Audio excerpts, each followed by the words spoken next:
history can be both fascinating and disturbing. Operation Paperclip was when, after World War II, the United States gathered up a ton of scientists from Nazi Germany. They had Wernher von Braun run NASA. He was a Nazi, like 100% Nazi. Good friends with Hitler type Nazi. Yes, he ran a Berlin rocket factory where they hung the 5 slowest Jews. They would hang them out front so everybody would know, like, this is what happens when you work slow. We'll hang you. We're taking a sobering look inside Auschwitz's most horrific death blocks. The site of a former concentration camp just outside Lublin, Poland, where unspeakable horrors took place. It's not an easy subject, but understanding the depths of this tragedy is crucial. Let's get started. 1. Prisoners inside Auschwitz. Can you believe this madness? Back in June 1940, Auschwitz kicked off with a bang, hauling in 728 Polish political prisoners. That was just the beginning. By mid-1942, around 130,000 Poles had been dragged there, and let me tell you, it was a one-way ticket for nearly 75,000 of them.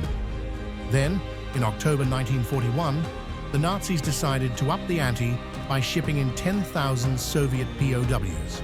Their job? Build the Birkenau extension. By January 1942, it was a ghost town. Only a handful of these guys were still kicking. The Nazis had them on a diet of thin air, pretty much guaranteeing a ticket to the grave.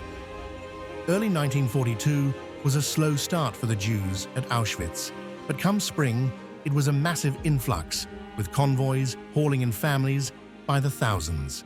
Transports were rolling in non-stop until November 1944. A staggering 960,000 Jews from places like Hungary, Poland, and France were packed in like sardines. And guess what? Around 1 million didn't make it out. The Jews had it the worst, straight to the gas chambers for most upon arrival. Talk about segregation. They even split up men and women, except for the Roma. They were all thrown in together. 2. A closer look at a Jewish prisoner. Mala Zimetbaum. Mala Zimetbaum, a feisty Jewish gal, born back in Brzesko, Poland, on January 26, 1918, wasn't one to sit back when things got tough. After moving to Belgium with her family, this sharp-witted lady got snagged by the Gestapo in Antwerp in April 1942 and found herself shipped off to Mechelen, a waiting room of doom.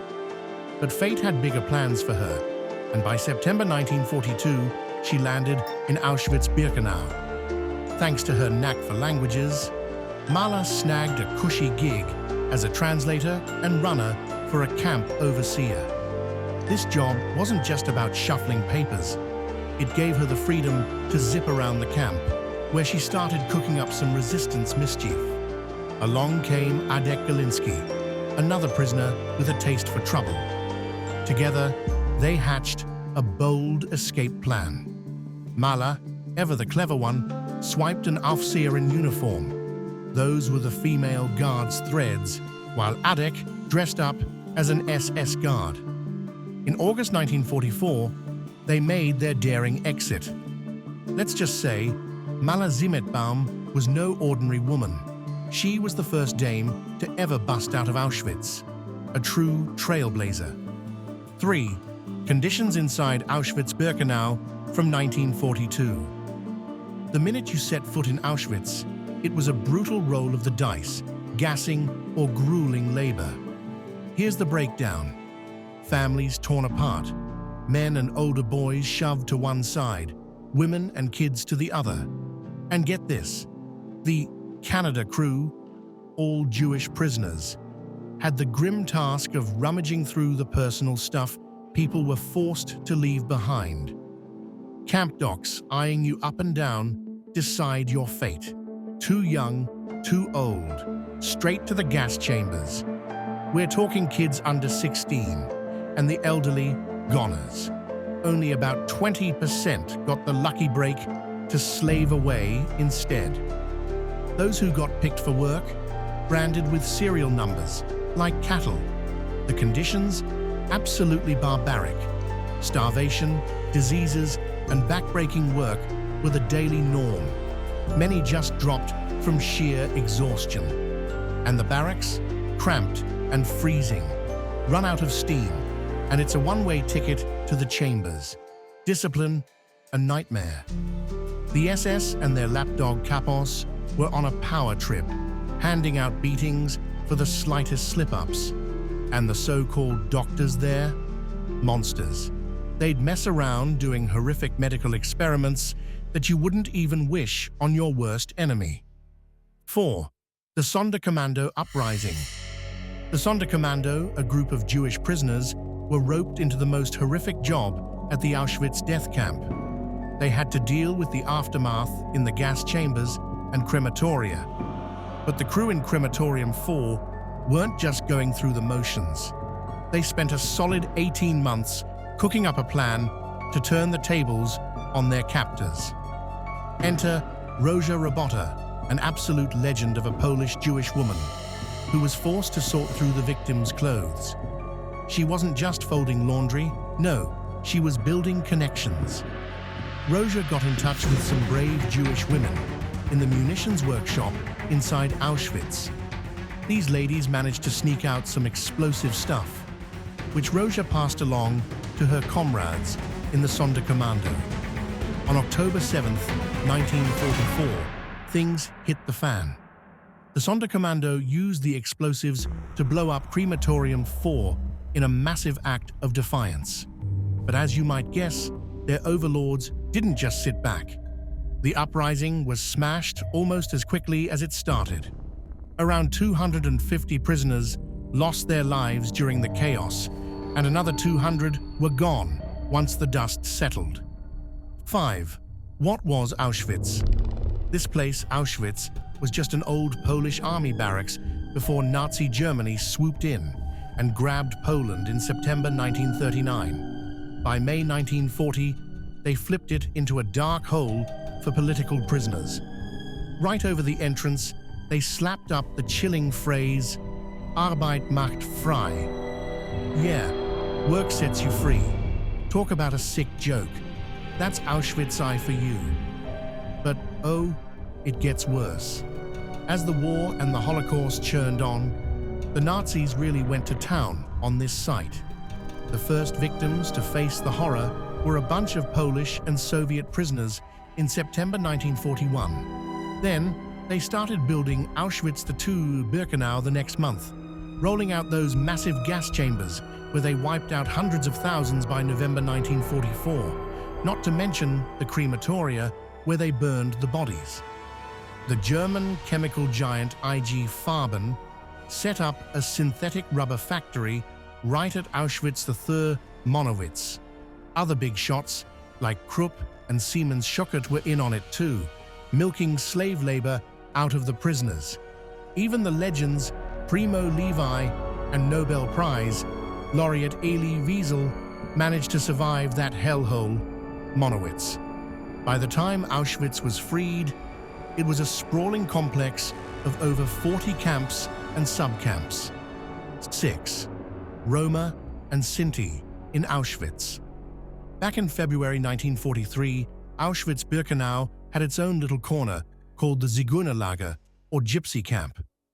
This wasn't your typical nightmare section of the camp.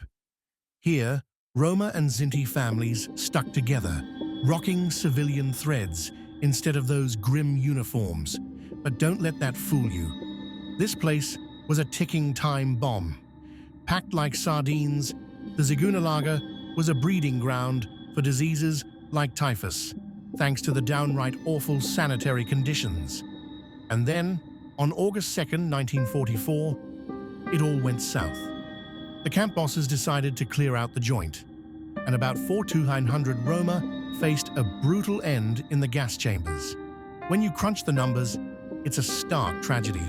Out of the 23,000 Roma and Sinti who were shipped off to Auschwitz, roughly 21,000 never made it out, done in by either the savage camp conditions or the merciless gas chambers. 7. Block 10. Block 10 at Auschwitz was straight out of a nightmare, the real horror show of the camp. Tucked away in Auschwitz III, this was the stomping ground for Dr. Karl Klauberg, the Nazi gynecologist with a twisted mission. Starting in 1943, he packed this block with 150 to 400 women at a time, all guinea pigs for his chilling sterilization trials. What was he up to? Klauberg was all about finding a fast-track way to sterilize masses of people he deemed unworthy. His method? Injecting vicious chemicals right into the women's reproductive organs. The pain was unimaginable, infections rampant, and too often it was fatal. Though it was part of the men's camp, Block 10 was mostly hell for female prisoners, showing just how gendered these atrocities were. And let's not forget Dr. Joseph Mengele, another monster who dabbled in human misery there, especially with women and twins. The few who made it out of Block 10 were scarred for life, both inside and out. Many were left with the crushing truth that they'd never have children. Imagine carrying that burden, a constant reminder of the dark past. 8. Block 11. Block 11, dubbed the Death Block, was the ultimate nightmare zone in Auschwitz I. This place wasn't just a camp jail. It was the heart of darkness, where the worst of the worst went down. They dragged prisoners from all over, those who thought about escaping, messed with the outside world, or were just unlucky enough to catch the eye of the SS. Down in the basement of Block 11, you'd find the dreaded standing cells. Imagine being crammed into a pitch-dark closet, forced to stand for days. It was a cruel trick to crush the spirit right out of you, often ending in a quiet, exhausted surrender to death from sheer exhaustion or starvation. Let's talk about the big horror show in September 1941. They didn't just rough up a few unlucky souls, they packed 600 Soviet POWs and 250 Polish prisoners into this house of horrors for a deadly dry run using Zyklon B gas. That grim test paved the way for the gas chambers that turned Auschwitz into an assembly line of horror. And don't get me started on the death wall in the courtyard. This wasn't just any wall, it was the stage for the silent takedowns of thousands, mostly political prisoners and resistance fighters. 9. Block 24 of Auschwitz.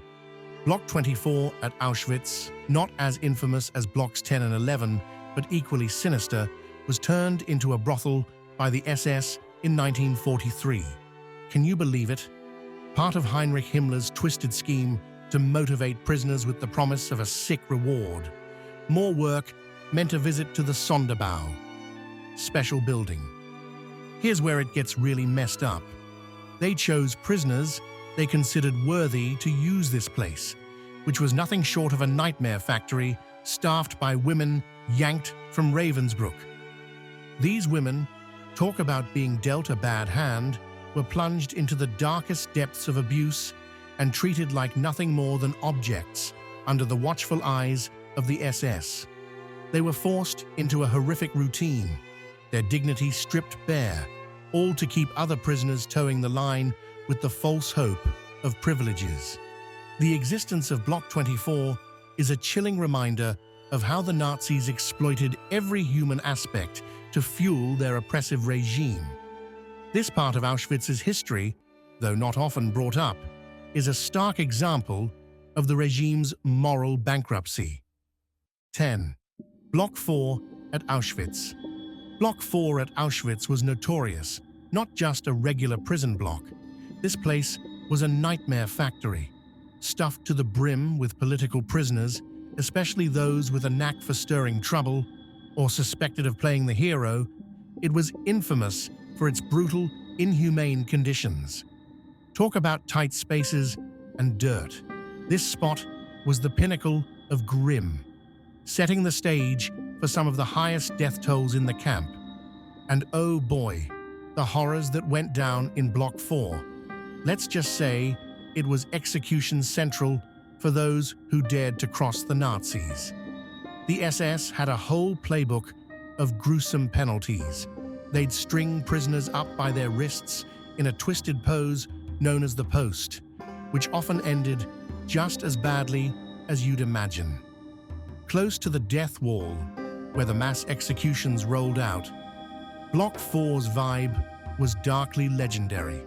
On top of that, if the sheer terror wasn't enough, forced labor was the cherry on top. Prisoners here were pushed past their limits, day in and day out. 11. Block 7 at Auschwitz. Block 7 at Auschwitz was notorious for its brutal conditions and was no place for the faint-hearted.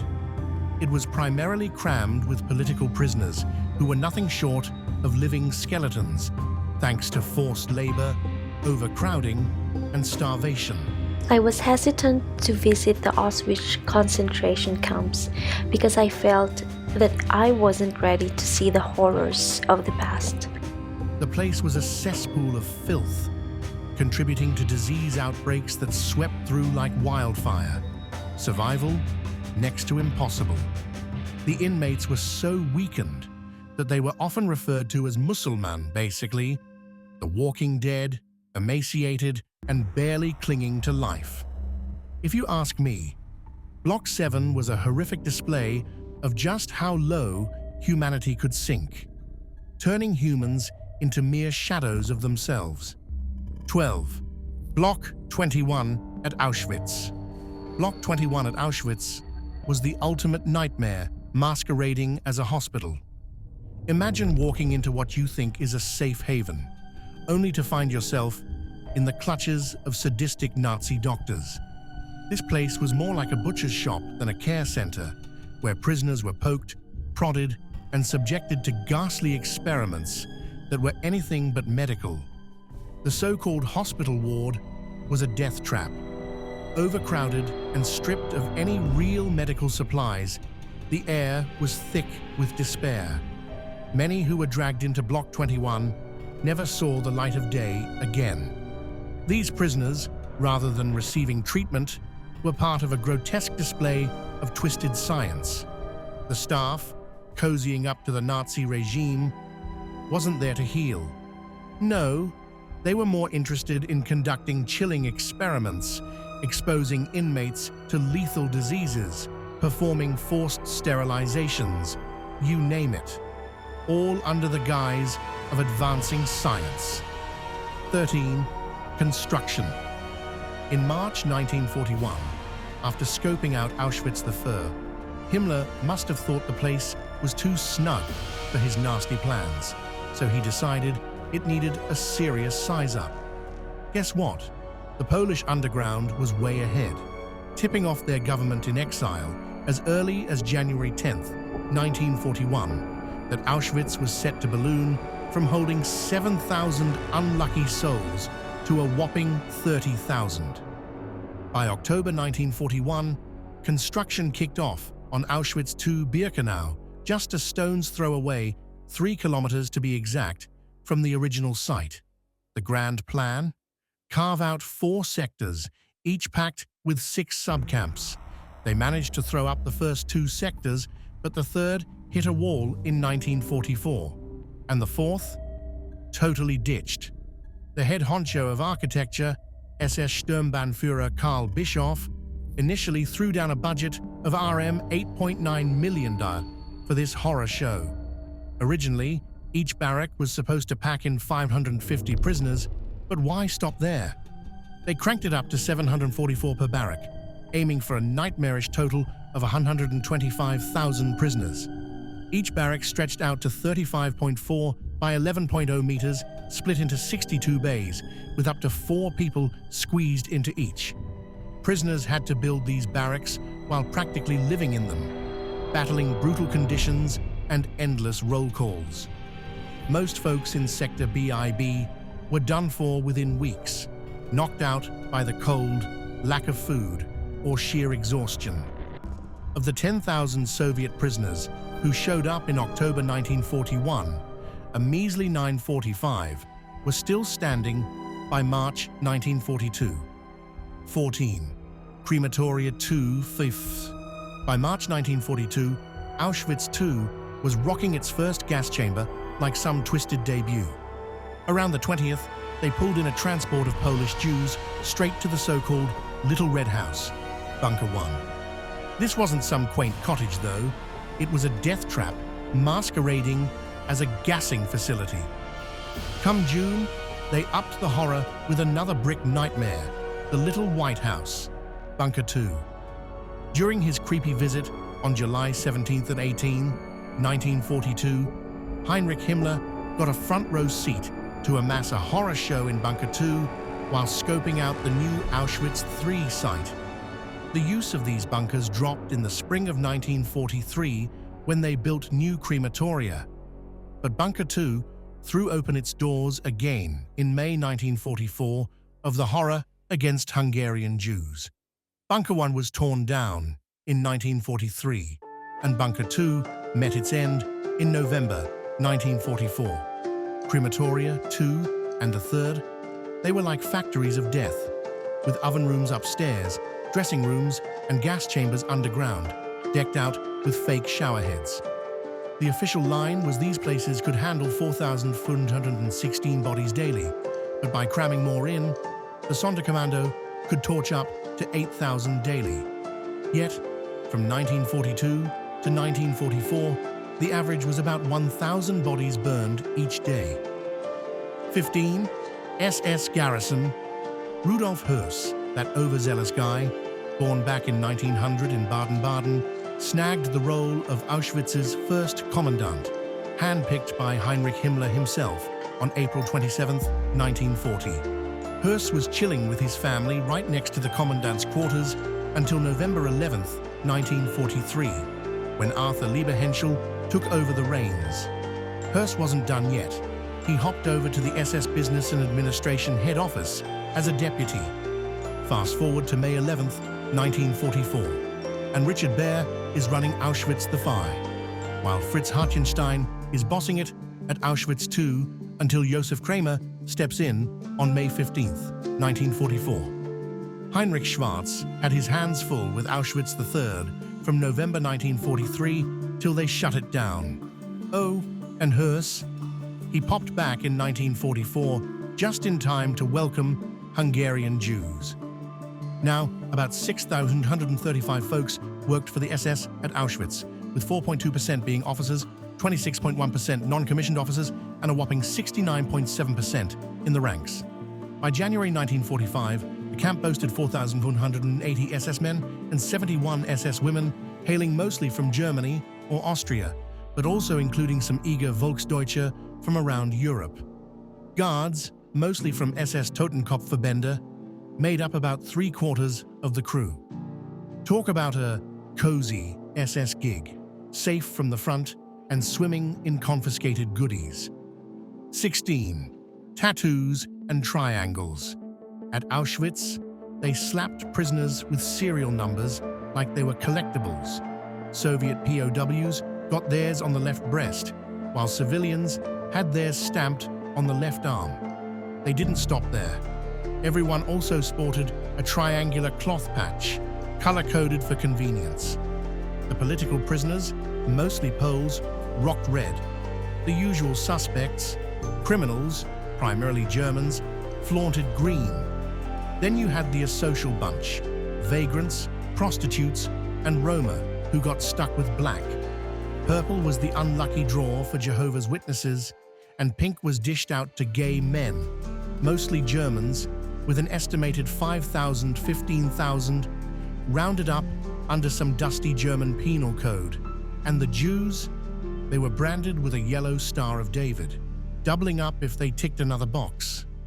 Nationalities were a whole other game, with a stitched letter on their patch spelling it out. Oh, and there was a pecking order too. Germans at the top of the food chain, non-Jewish prisoners from other lands a close second, and Jews at the rock bottom. 17. Transports. Imagine being crammed like sardines into an old, creaky cattle wagon. Yeah, that was the nightmare commute for the deportees headed to Auschwitz. they'd roll up to a grim station or some rough trackside ramps, including one infamous spot right by Auschwitz I. From 1942 to 1944, the Alte Judenrampe, basically the old Jewish ramp at the Auschwitz freight station, was the dreary welcome mat for Jewish transports. It was wedged between Auschwitz I and II, and from there, newcomers had to trek a grueling 2.5 kilometers to Auschwitz II and the gas chambers. They were herded like livestock, flanked by SS guards, with even a car decked out with a Red Cross sign. But don't be fooled, it was carrying Zyklon B, not first aid supplies. And yes, an SS doctor tagged along, not to help anyone, but to keep the officers from getting a whiff of their own lethal cargo. Those too weak or arriving under the cover of night got a grim upgrade to a truck ride. Then, in May 1944, the Nazis upped their horrifying game with a new railway track straight to the gas chambers, just in time to greet the Hungarian Jews. That's efficiency for you in the most terrifying way. 18. Auschwitz-Birkenau State Museum. Back on July 2, 1947, the Polish authorities decided it was time to set up a memorial at Auschwitz I, acknowledging the suffering of the Polish people and others who endured the horrors there. They transformed Auschwitz I into a museum, showcasing everything from prisoner shoes to those haunting Zyklon B cans. Fast forward to 1979, and UNESCO officially designated the camp as a World Heritage Site. But here's where things got interesting. Up until 1990, all the museum directors were survivors of the camp. As for visitor numbers, they shot up from just under 500,000 in 2001 to a staggering 2 million by 2016. Spoiler alert, they eventually had to relocate. One highlight came in 2003 when a group of Israeli Air Force pilots, all descendants of Holocaust survivors, conducted a flyover at Auschwitz II Birkenau. Fast forward to 2015, and 300 survivors gathered for the 70th anniversary of the camp's liberation. 19. Escapes from Auschwitz. Over 800 daredevils tried to bolt from Auschwitz, with 144 actually pulling off the Great Escape, 327 getting snagged, and 331 just vanishing into thin air. Jump to July 21st, 1944, Jerzy Bielecki, rocking a phony SS getup, waltzed his Jewish girlfriend, Syla Cybulska, right past the guards. Talk about a power couple. They both made it past the war, and Jerzy snagged a spot as righteous among the nations. 20. Why Auschwitz was never bombed. In the frosty days of January 1941, Polish leader Władysław Sikorski, who was in exile as Commander-in-Chief and Prime Minister, sent a heated report to RAF Bomber Command's head, Air Marshal Richard Pierce. This wasn't just any message, it was a desperate plea based on a letter smuggled out by Auschwitz prisoners in December 1940, describing the camp's brutal conditions. The prisoners were begging for an airstrike to destroy the electrified fences and create chaos, hoping it would give them a chance to escape with help from the locals. But Pierce shut down their hopes, explaining that a precise strike without risking the prisoners' lives was impossible. What part of this history shocked you the most? Share your thoughts in the comments below.